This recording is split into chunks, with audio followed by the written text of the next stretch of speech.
পরপর 3টি ভূমিকম্পের উৎপত্তিস্থল নরসিংদী।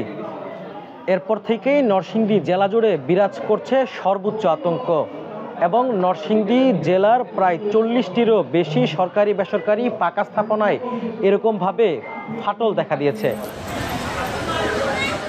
শনিবার সন্ধ্যায় তৃতীয় দফায় ঘটে যাওয়া ভূমিকম্পের পর আতঙ্ক ছড়িয়ে পড়ে পুরো জেলায়। মধ্যরাতে ফের ভূমিকম্প হতে পারে এমন গুজব ছড়িয়ে পড়ায় আতঙ্কিত হয়ে পড়েন সাধারণ মানুষ।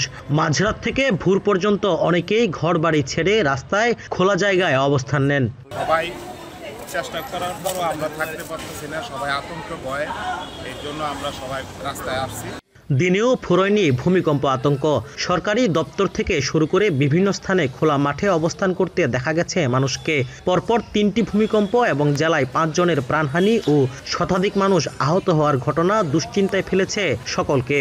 মানুষের মোমবাতি এবং বিদ্যুতের টর্চ লাইট নিয়ে বাইরে মাঠে ঘাটে একবারে এই অনেকে বাড়ি ছেড়ে গিয়ে দেখা গেছে ফসলি জমিতে গিয়ে অবস্থান করছে। ভীত সন্ত্রস্ত হয়ে তারা কিন্তু গতকালকে অনেকেই কিন্তু প্রায় রাত 2টা-3টা পর্যন্ত কিন্তু খোলা ময়দানে তারা গিয়ে উপস্থিত হয়েছে।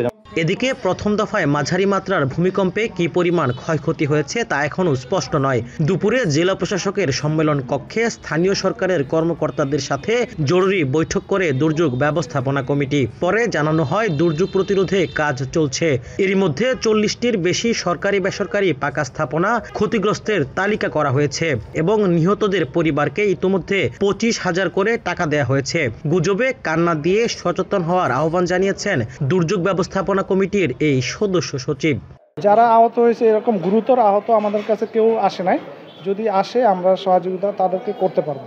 এই ব্যাপারে আমাদের টাকা পয়সা আছে, জমা আছে এবং 450 মেট্রিক টন চালও জমা আছে, শুকনো খাবার আমাদের 900 প্যাকেট জমা আছে। যে ডিপার্টমেন্টে ক্ষতি হয়েছে ওই প্রত্যেক ডিপার্টমেন্টে আমাদেরকে এস্টিমেট দিলে আমরা ক্ষয়ক্ষতির পরিমাণটা বলতে পারবো।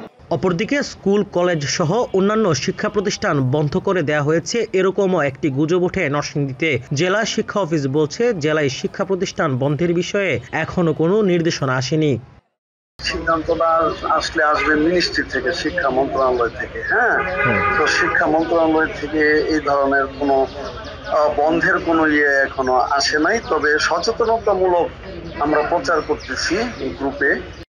গত শুক্রবার সকাল 10:30টার দিকে 5.7 মাত্রার ভূমিকম্প উৎপত্তি হয়, যার উৎপত্তিস্থল ছিল নরসিংদী। এরপর শনিবার সকালে দ্বিতীয় দফায় 3.3 মাত্রা এবং সন্ধ্যায় তৃতীয় দফায় 4.3 মাত্রার ভূমিকম্প অনুভূত হয়। রাকিবুল ইসলাম, এখন নরসিংদী।